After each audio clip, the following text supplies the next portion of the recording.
Reggie, did you see that the Murder Rap channel started? They basically resumed doing the deep dives, and they started uploading those on their own channel. Did you see the new one that they put out? I actually did. I actually did see that. Matter of fact, John, if you don't mind, because I know this is your channel, and but I know Murder Rap channel is good friends of ours.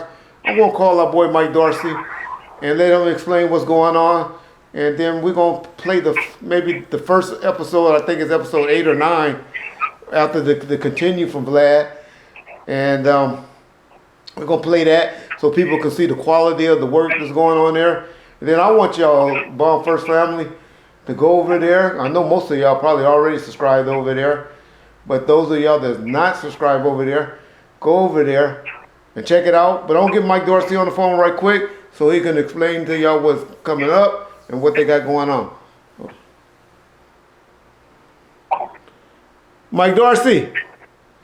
Reggie, how you doing? Good, good. This is Reggie and John. We're in the middle of taping right quick, and we were explaining to the people how you got this great, in our opinion, this great deep dive going on. You continuing it from Vlad. Vlad must have fired your ass. You mustn't do good enough numbers for. You mustn't do good enough numbers for him. But hey, it's all good. But I'm sure y'all. I'm sure if you wanted to take it over there, you would. But we wanted to just to help throw out a hand to get some people to know what's going on with it and what you got working with your Murder Rap channel. Because I know you're just trying to build your YouTube channel on. I know you've been real big with the with their website and stuff.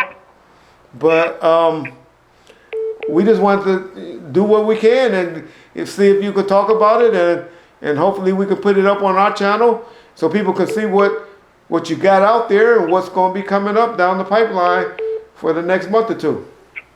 Cool, thank you. Thanks, Reggie. Yes. Yeah, well, first of all, things are all good with me and Vlad. I know, Reggie just talks shit, Mike. I know you're talking shit. we just decided we wanted to build up the Murder Rap channel. Okay. And, make it a thing. We barely put anything on there. We had like 13,000 subscribers already. So we were like, why not capitalize on that with the new deep dives? And then we're planning on doing some interviews and just letting that be the home for all of that. Okay, well, cool. Well, what you got in the chambers right now, then, and tell people again the name of the channel and ask them and tell them why they should come over there and subscribe to your channel. Yeah, so it was the Murder Rap movie channel on YouTube. We renamed it just the Murder Rap, so we can do other cases down the line. We can do other stories too, but for now we're staying focused on the Biggie and Tupac cases. I have at least a dozen more deep dive episodes that I want to do on Biggie and Tupac, and honestly, we could do 24 more episodes on that, based on all the materials that are in the case files, and some of it's answering back to some of the conspiracy theorists out there. Now, really, with the Biggie case, because the Tupac conspiracies are all dead now, effectively. Yeah. But people are still pushing the Biggie ones, so we're going to respond to some of that, and then also just keep doing what I originally set out to do with it, which is just interesting parts of the story that I never had time to get to in Murder Rap or on Unsolved that I think people would be interested in hearing about. Well, cool. Well, John, if you give John permission, we're going to put it up and let people see what you're doing. And I think you said you got like 10 or 12 more already ready to come out. That's going to be coming up on your channel. Yeah, and then the next one we're going to drop probably this weekend, and that one is on the Kevin Gaines shooting. Which ended up getting tied into the Biggie case, again by the conspiracy theorists. But it's an interesting story just on its own, and it kind of was the kernel for Russell Poole to first get started down that path that he unfortunately went down. But it's a really interesting story. So Kevin Gaines is next, and then we're going to bounce back and forth between the Biggie and Tupac cases. Here we go. Okay. Well, y'all hear it here. Y'all hear it on Bomb First. Like I said, we are not haters over here at Bomb First. And John allowed me to develop a relationship with other YouTube channels, and we're here to help support them, and support and put things out. And so this is all we're doing, y'all. Yep. Appreciate you guys. Appreciate you, Mike, and good luck with everything. And thank you. All right, thanks, Reggie. All right. Following the shooting of Tupac in Las Vegas in 1996, if you wanted to know who was behind it, all you had to look at was who his associates went after for revenge. And that week, the Bloods associated with Death Row Records declared war on the Southside Compton Crips. If there was ever any doubt over who was responsible for Tupac's murder, this bloody street war should have immediately settled the debate.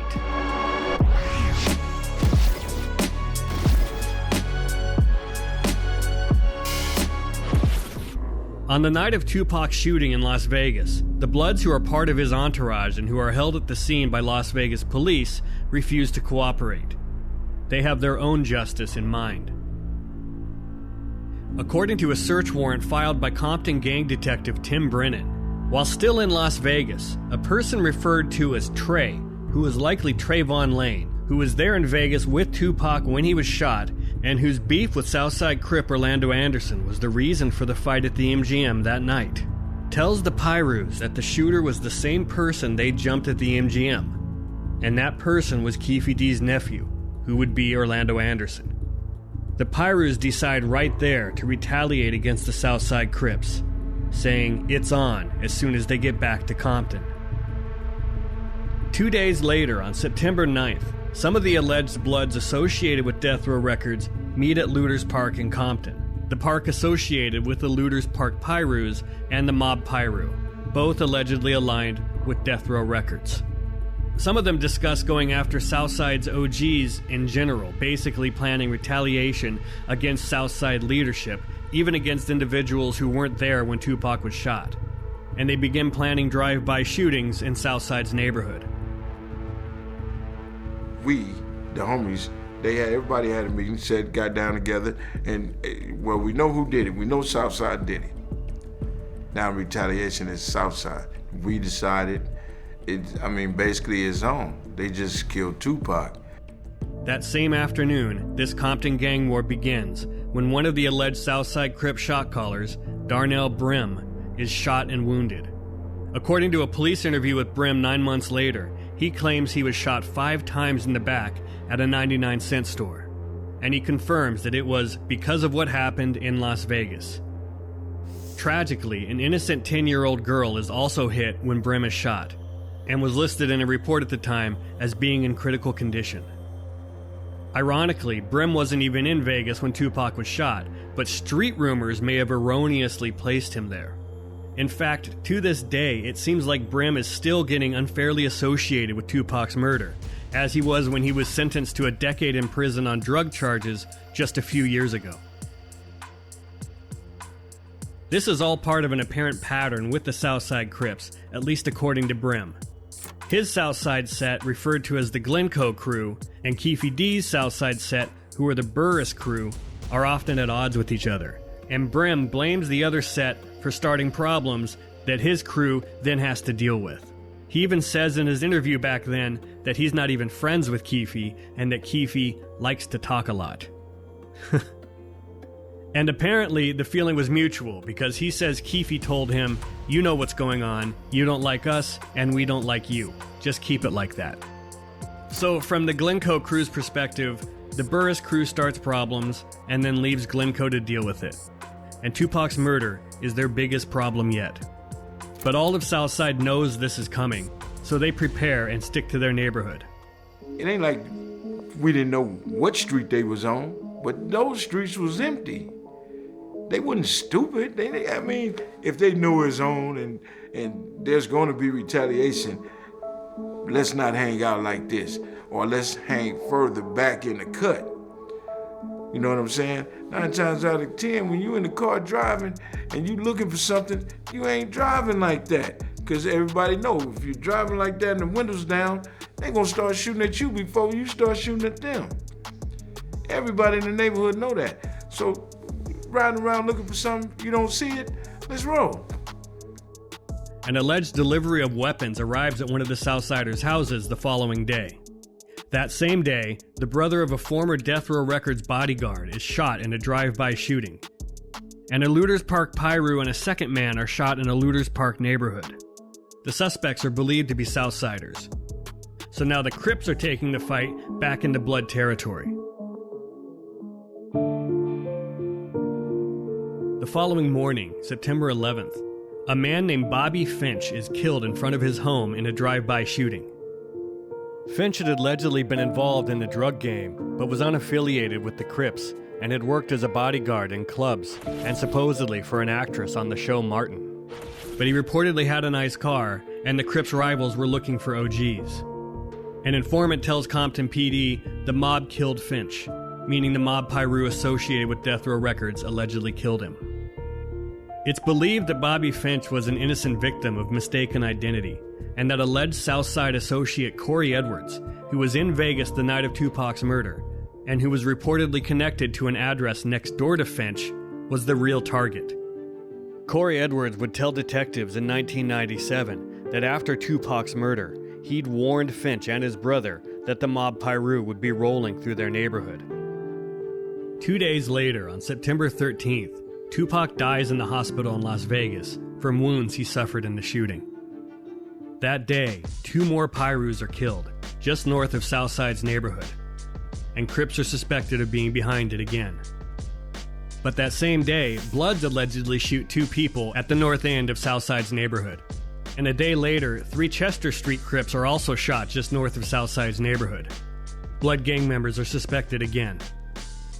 11 days later, Compton Police Detective Tim Brennan files his search warrant with the Compton Superior Court, listing these shootings as well as the murders of Elbert Webb and Tupac Shakur, both of which he says Southside Crip Orlando Anderson is suspected of committing, as the reasons for a massive raid planned for nearly 40 addresses reportedly connected to alleged associates of both Crip and Blood sets in Compton and surrounding cities, with the goal of stopping the street war sparked by Tupac's murder, in which over a dozen people on both sides have been shot. These raids scoop up a number of alleged gang members off the streets, at least temporarily, and lead to the confiscation of a ton of guns and ammunition. And that's pretty much the end of the war. Until Biggie comes to town a few months later.